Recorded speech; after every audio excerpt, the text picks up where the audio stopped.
Throughout the unfolding events of the Brittany Higgins case and the subsequent additional allegations of sexual assault by a Liberal Party staffer, members of government who have fronted the media can't seem to hold their word on how they handled the issue, the timeline and support offered to Brittany. My question to the panel is, at what point does the government need to take accountability that they may have not handled this the right way? Katie Allen.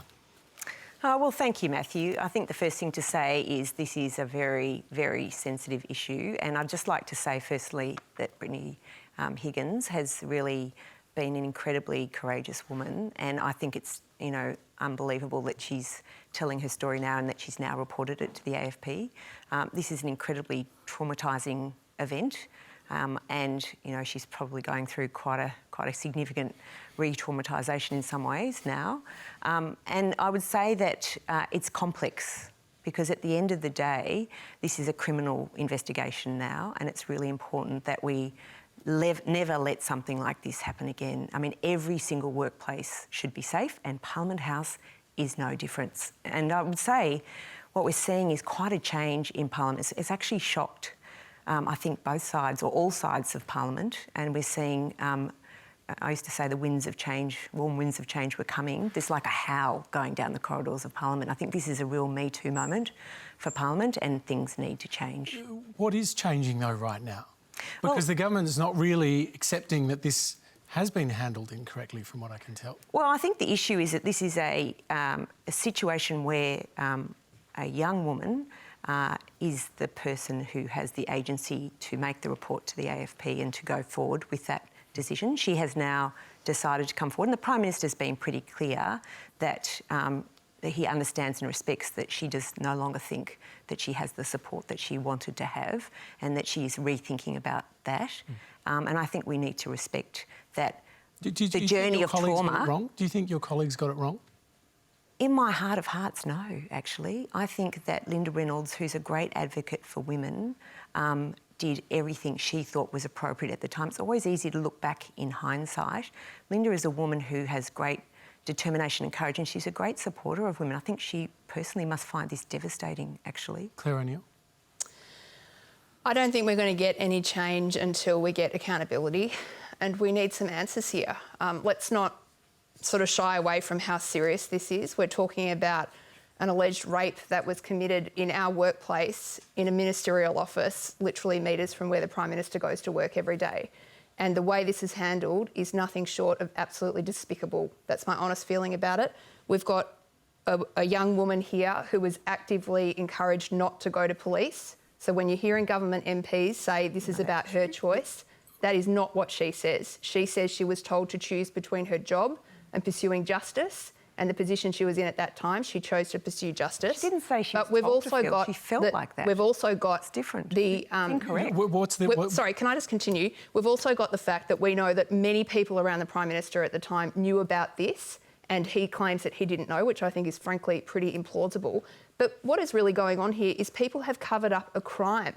And let's remember that the ultimate thing that happened here is that the alleged perpetrator of this crime left the Parliament not in handcuffs, but with references from people who work for the government, and then he went on to commit another alleged sexual assault. So the idea that this is not a matter of public interest of the highest order is just wrong, and what we need to keep doing is pursuing the Prime Minister until these questions are answered.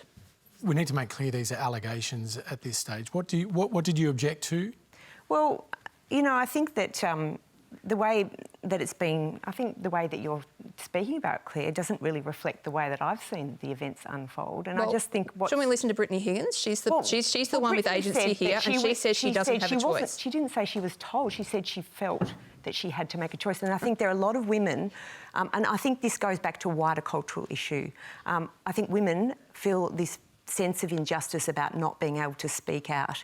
And I've heard from women who've rung me up, constituents who've rung me up and said, we have not wanted to speak out about allegations of sexual violence, sexual harassment, because we worry about the consequences. We worry that if we go to the courts, we won't get a fair hearing, and they're worried about the cultural aspect. So you're saying there's going to be change. There is howls of change. There are 4 separate inquiries that are going to take place now. Will the findings of all of those be made public? Well, I think the first thing to say is that needs to be an arm's length inquiry. I think that the public deserve and This is a simple question. Will they be made public? Well, I'm not the decision maker, so I can't make a comment about what the outcomes will be. My understanding is they'll be made public, but I can't make that. Oh, look, that's unfair, Hamish. I can't make that declaration because I'm not the executive. What I would say is Do you think they should be made public, though? I think they should be made public. Sorry, absolutely. Hamish, could I step in? There's no track record with the government or parliament making these types of inquiries public, and they're more likely to be kept locked in a drawer. I think the other point to make here is the point scoring from both political parties forgets the survivor in this case. And to express shock that sexual violence could occur in Parliament, I think beggars belief here. We know that there's a millennia of sexual violence towards women, that 1 in 6 women in our community are subjected to sexual violence. To imagine this wouldn't occur in Parliament is a nonsense, especially when Parliament sets and condones a standard of really poor behaviour and a lack of respect for individuals. And we see that every day, and we're seeing it again here today on the panel. Clare O'Neill, this is not just about one side of politics. Are you aware of any of your colleagues who could be similar, subject to similar accusations? Not specifically, but I don't think anyone in my side of politics has ever said that this is just about something that's going on in the Liberal Party. I think, in fairness, the issues there, the cultural issues there are much more severe, and that's why we keep seeing this sort of pattern of events with women who say that they've been sexually assaulted and basically have been silenced and not allowed to tell their story. But there's no question that there would be issues in every political party about this issue. And I think Joe makes some good points there about the political process and how we treat one another in politics. It's actually not, the dignified kind of line of work that it ought to be. So I think there's big work to be done here across the parliament. But I say again, we're not going to get there if basically the government continues to treat this as some kind of political sex scandal rather than what it is, which is an alleged rape for which there's a 12-year jail sentence attached. It's an incredibly serious thing, and I think people need to be honest and come forward and tell us what they knew. So, Hamish, after you, Jo. Thank you. I think we should keep in mind here, and all of us should have huge empathy for Brittany.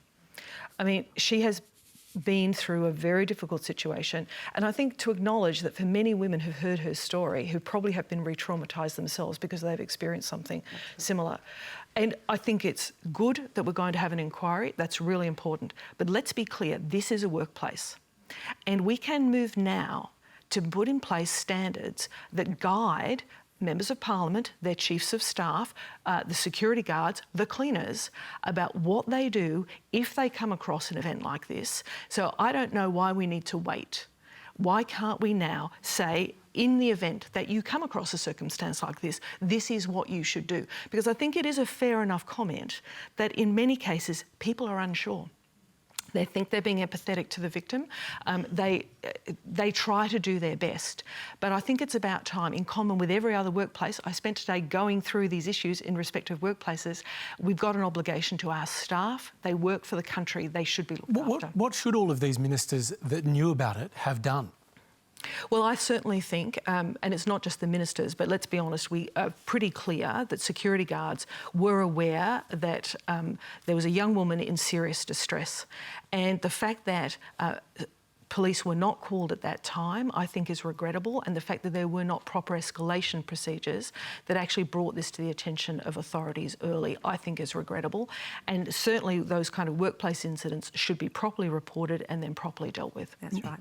Hamish, I think, Hamish... Just want to let Mike Baird in.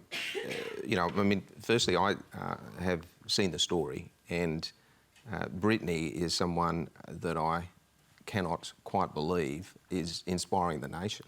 I mean, the courage she's shown, what she's personally been through.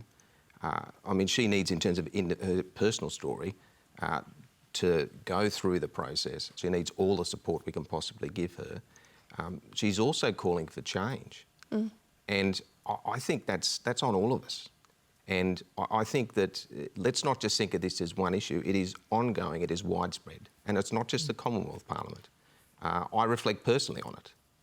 As being in the New South Wales Parliament and a leader of a party and a government, I had a chance to do something significant here, and I didn't. And that onus is on me. And I think that, I hope that what Brittany has done has said to the nation, we must do more. And it's every work. Are you sorry you didn't do more? Well, I think it's a reflection. So, yeah, I mean, I am. I personally am. Because to have this situation, and there are others that we've heard about, is heartbreaking. They deserve all the support. There should be a culture, and a culture comes from the leadership.